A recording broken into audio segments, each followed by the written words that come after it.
अगला श्लोक है, कथा भी पाप नाशक है। कथा भी पाप नाशक है। स्तुति गुणगान करना तो बहुत दूर की बात है, भगवान की कहानी भी यदि कोई पढ़ने लगे, भगवान की कहानी भी यदि कोई सुनाने लगे, तो वो भी पापों को नष्ट करने वाली है। एक साथ सभी जन मिलकर के उच्चारण करें, अपनी अपनी किताब में देख करके बहुत एकाग्रता से उच्चारण करें। सबके स्वर उच्चारण के साथ निकलना चाहिए। आस्ताम तवस्तवन मस्त समस्त दोषम त्वसंकथापि जगताम दुरितानि हन्ति दूरे सहस्र किरणः कुरुते प्रवैव पद्मा करे सुजल जान विकास भांजी।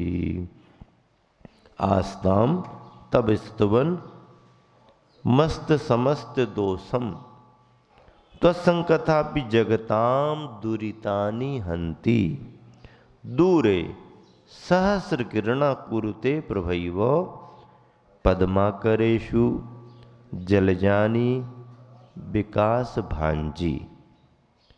शब्द बहुत स्पष्ट हैं, उच्चारण सबके ख्याल में आ रहा है। देखिए एक एक शब्द का अर्थ लगाएं। अस्त समस्त दोषम, संपूर्ण दोषों से रहित, सभी प्रकार के दोषों से रहित। तो संस्तवनम, तो स्तवनम, आपका स्तवन, आस्ताम दूर रहे, सभी दोषों से रहित आपका स्तवन तो हे भगवान दूर ही रहे, किंतु त्वसंकथा भी, आपकी कहानी भी, स्टोरी भी। हाँ, स्तुति स्तवन तो बहुत दूर की बात, भगवान की कथा भी यदि किसी को सुनने मिल जाए।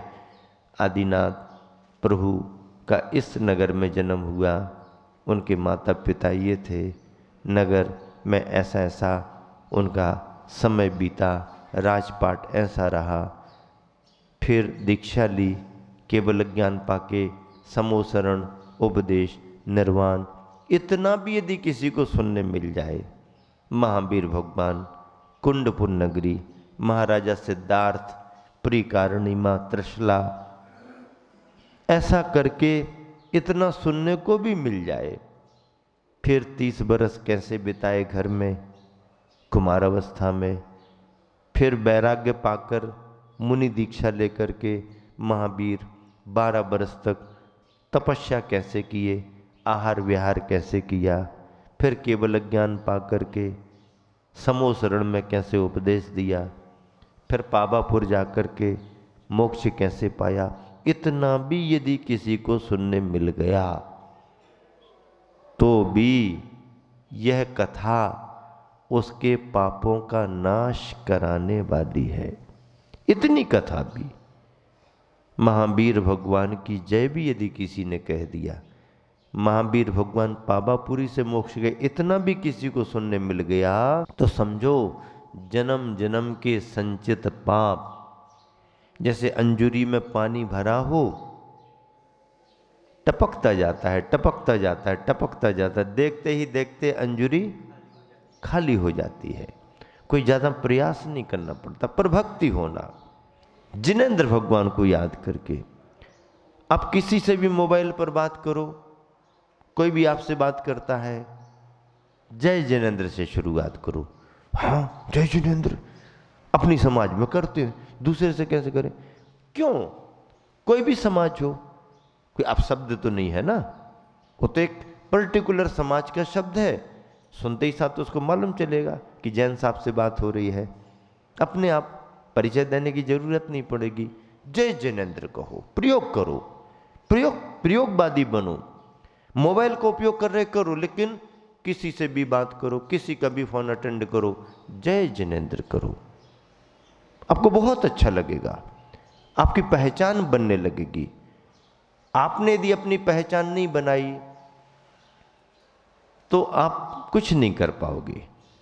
ड्रेसों से पहचान बनाते हो आप, बालों की कटिंग से पहचान बनाते हो आप, अलग तरह की हमारी पहचान होना, आगे की, पीछे की, यहाँ की, वहाँ की, ऊपर की, नीचे की है। ड्रेसों में भी साजे साजे लाएंगे और फाड़ फाड़ करके पहनेंगे। क्या? वस्त्रों को साजे साजे लाएंगे और फाड़ फाड़ करके पहनेंगे, पहचान बनेगी। ये पहचान कोई पहचान नहीं है। कटे फटे वस्त्रों को पहनना अशुभ माना गया है, अशुभ है। जिस घर परिवार में कटे फटे वस्त्र पहुंचने लगते हैं, उस परिवार में अशुभ अंदर प्रवेश कर गया। भले आप उसको डिजाइन कहते हैं, डिजाइन नहीं है वो। डिजाइन फूल पत्तियां हो सकती हैं, कोई बेल बूटे हो सकती हैं, कोई उस पर पच्चीकारी नक्काशी हो सकती है, कपड़ों पर ये डिजाइन मानी जाती है। लेकिन यहाँ से काट दिया, यहाँ से काट दिया, यहाँ से काट दिया, ये कोई डिजाइन नहीं है। ये अशुभ अशुभ अशुभ का बुलावा है, अशुभ का बुलावा है। कभी भी कटे फटे कपड़े नहीं पहनो, पर्याप्त कपड़े पहनो। बहुत छोटे कपड़े मत पहनो, पर्याप्त कपड़े होना, टाइट कपड़े नहीं होना, जो शरीर के हिसाब से हैं वैसे कपड़े होना। कटे फटे नहीं। घुटनों के यहाँ घिस लेते हैं पैंटों को, छील छील करके उसमें से झांकने लगे उनके घुटने, ऐसा झांकने लगे। अरे भाई झांकने लगे तो पेन काहे को रहे, झांकने लगे तो पेन काहे को रहे। आजकल छोटे छोटे बच्चों को भी ऐसी डिजाइनों के पहना देते हैं। वो डिजाइन है क्या? वो कटे फटे हैं, घर में लाना ही नहीं। बच्चों को समझाना ये डिजाइन नहीं कहलाती, ये अशुभ के प्रतीक है, अशुभ के प्रतीक हैं कटे फटे वस्त्र। आप कहोगे कटे थोड़ी हैं, वो तो काटे गए, काटे गए को तो कटे माना जाता है। डिजाइन बनाई, डिजाइन कपड़े में नहीं, डिजाइन ऊपर बनती, कपड़े के ऊपर। पूरा कपड़ा हो फिर उसके ऊपर डिजाइन बनाओ, डिजाइन वो कहलाती है। ये फाड़ करके कटिंग करके ये कपड़े अशुभ माने जाते हैं। ऐसे वस्त्रों को पहनने वालों का जीवन अशुभ हो जाता है। कभी नहीं पहनना कटे फटे कपड़े, पहनना ही नहीं। हाँ, पहनना ही नहीं। कोई लाके दे भी तो अलग करो, फेंक दो, हमको तो सीधे। और यदि आई गए हैं तो घर में सुई धागा भी होगा, दूसरे कपड़े भी पुराने रखे, उसमें से निकालो लगा लो, वो भी अच्छा माना जाएगा। हाँ, वो भी अच्छा माना जाए। अशुभ तो खत्म हो जाएगा ना। झगड़ा लग गया तो लग गया, क्या हुआ। डिजाइन भी ऐसी चलती है, डिजाइन भी चलती है। और दूसरा प्रयोग आप करें प्रयोग, बहुत आनंद आएगा। आप नियम ले लें कि 10:30 के बाद मोबाइल देखेंगे नहीं, सो जाएंगे। आप सोने का समय निश्चित कर लो, अगला दिन आपका पूरा अच्छे से निकलेगा। आपको किसी को उठाने की जरूरत नहीं पड़ेगी। जो समय पर सो गया 6 घंटे 7 घंटे में उस व्यक्ति को बिस्तर से उठना ही पड़ेगा। कितना ही पड़ा रहे, उठने का भाव ना भी करे तो उसका शरीर, बॉडी कहेगी कि उठो, दर्द आने लगता है। एक्सरसाइज चाहिए उसको, हलन चलन चाहिए उसको, ब्लड सर्कुलेशन चाहिए उसको उठना ही पड़ेगा। 6-7 घंटे पर्याप्त हैं। इसलिए जल्दी सोने का नियम शुरू करो, जल्दी सोने का नियम शुरू करो। 10:30 बहुत है आज के समय में। 10 साढ़े 10 समझ लो, लाइटों के ज़माने में जो चलन है 10 साढ़े 10 पर्याप्त है।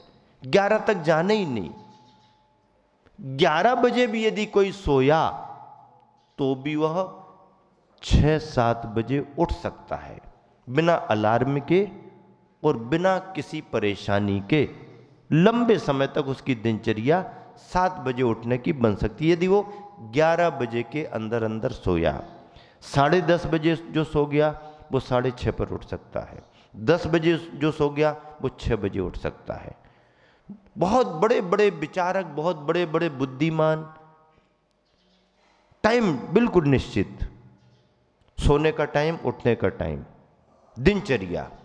अन्यथा बीमारियां बढ़ती हैं, मनोरोग होने लगते हैं। आप टेस्टिंग कराओ, फिजिकली डॉक्टर कहेगा कुछ नहीं है, डॉक्टर कहे सारी रिपोर्ट नॉर्मल, कुछ नहीं है, लेकिन हमको तो हंसी ही नहीं आती। क्या कहते कई लोग? सब लोग हंसते हैं, हमको हंसी ही नहीं आती। हंसी नहीं आती है? तो हंसी कहाँ से आती है? हंसी आती है ना, अंदर से आती है।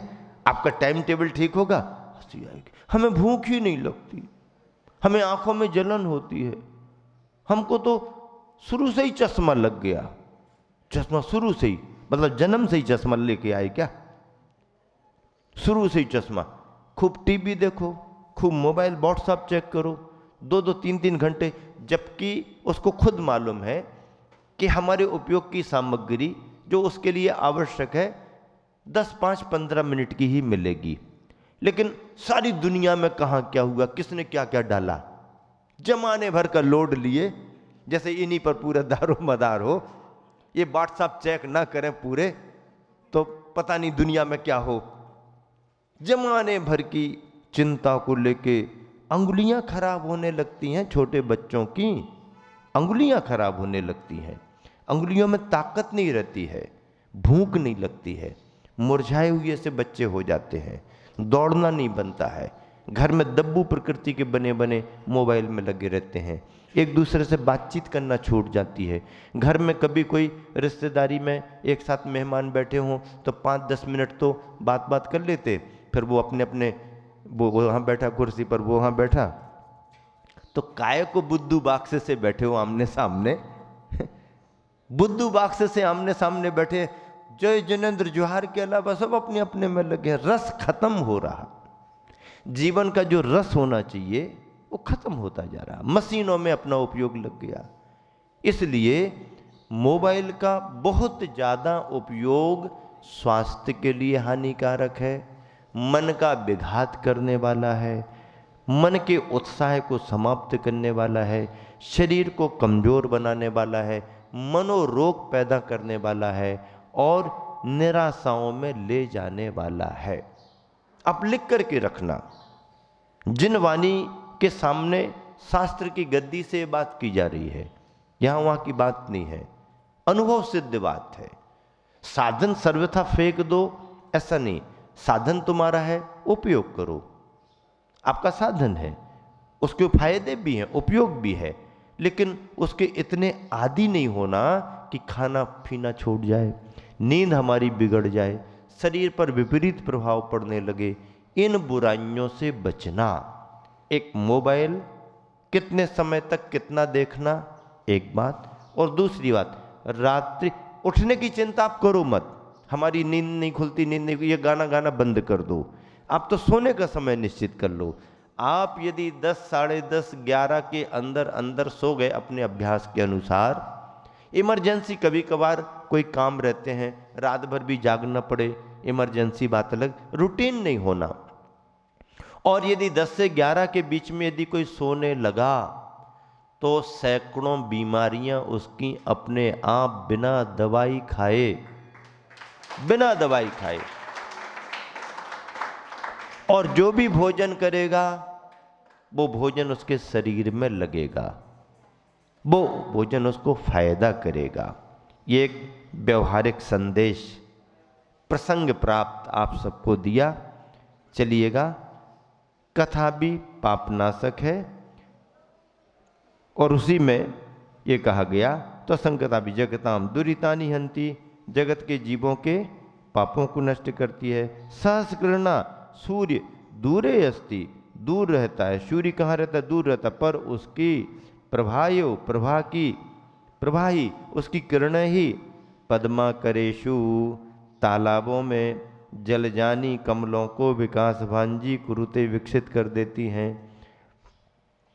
हे भगवान, आपके स्तुवन की बात तो बहुत दूर की है, आपका गुणगान करें, स्तुति करें, स्तुवन करें, ये बात तो बहुत दूर की है। पवित्र नामोच्चारण में भी, कथा में भी, कहानी में भी जीवों के पाप नष्ट करने की क्षमता है। नहीं आता है कर्म का सिद्धांत, चिंता मत करो। नहीं आता है जीव का सिद्धांत, चिंता मत करो। कर्म कांड जीव कांड नहीं पढ़ पा रहे, चिंता मत करो। सठखंडागम के सूत्र ग्रंथ नहीं पढ़ पा रहे, चिंता मत करो। समय सार का अध्यात्म तुम नहीं समझ पा रहे, चिंता मत करो। आचार्य प्रवर मानतुंग तो कह रहे हैं भगवान की कथा भी तुम्हारे पापों को नष्ट कर सकती है। भगवान की कथा भी, 24 तीर्थंकर की कहानी भी यदि तुमने पढ़ ली तो तुम्हारे अशुभ कर्म टल जाएंगे, शुभ कर्म पुण्य कर्म का उदय आने लगेगा। हे भगवान, आपके स्तवन की बात तो दूर ही है, पवित्र कथा में भी जीवों के पाप नष्ट करने की क्षमता है। सूर्य भले ही दूर हो पर उसकी उज्जवल किरणें ही सरोवर के कमलों को खिला देती हैं। सूरज दूर है लेकिन तालाब में किरणें भी आ गई तो फूल खिल जाते हैं, फूल खिल जाते हैं। इस श्लोक में जो प्रभाव अनुभूत किया गया है वो ये है, तस्कर भय विध्वंसक। तस्कर चोर, चोरों को तस्कर कहते हैं, उनका डर सभी को रहता है। सुरक्षित अपना रखा हुआ सामान भी चोरों की नज़र में आ जाता है। आप कितनी अच्छे से अपने पॉकेट में मनी रखो, पॉकेट मार को आभास हो जाता है। कितनी अच्छे से जेब में कीमती सामान रखो सुरक्षित, जेब कतरों की नज़र पड़ ही जाती है तो चिंता होती है, परेशानी होती। लेकिन यह श्लोक यदि किसी के साथ भावों में है तो तस्करों का भय भी दूर हो सकता है, भय से भी हम बच सकते हैं। इसमें रिद्धि मंत्र कौन सा है? ओम ह्रीम अरहम दूर स्पर्शत्व, स्पर्श करने संबंधी। बुद्धि रिद्धि दूर स्पर्शत्व बुद्धि रिद्धि प्राप्तेभ्यो नमः। दूर से ही अपन को टच करने पर मालूम होता है गर्म है कि ठंडा है, कठोर है कि नरम है। लेकिन इस रिद्धि के धारी मुनि राजों को दूर से ही स्पर्शन इंद्रिय के उत्कृष्ट विषय क्षेत्र से बाहर संख्यात योजन प्रमाण क्षेत्र में स्थित 8 प्रकार के स्पर्श को जान लेने वाली बुद्धि रिद्धि दूर स्पर्श। 8 प्रकार के स्पर्श कौन? ठंडा, गरम, हल्का, भारी, कड़ा, नरम, रूखा, चिकना, बिना टच किए। संख्यात योजन प्रमाण दूर भी कोई वस्तु है तो अपने ज्ञान बल से उसका स्पर्श कैसा है, किस गुण को लेकर के है, वो ख्याल में आ जाता है। इस तरह से भक्तामर स्तोत्र में आप सभी निरंतर भगवान की भक्ति का आनंद ले रहे हो। भक्ति पुण्यदायिनी और पापनाशनी होती है। इसी शुभ भावना से विराम देता हूँ। महावीर भगवान की जय।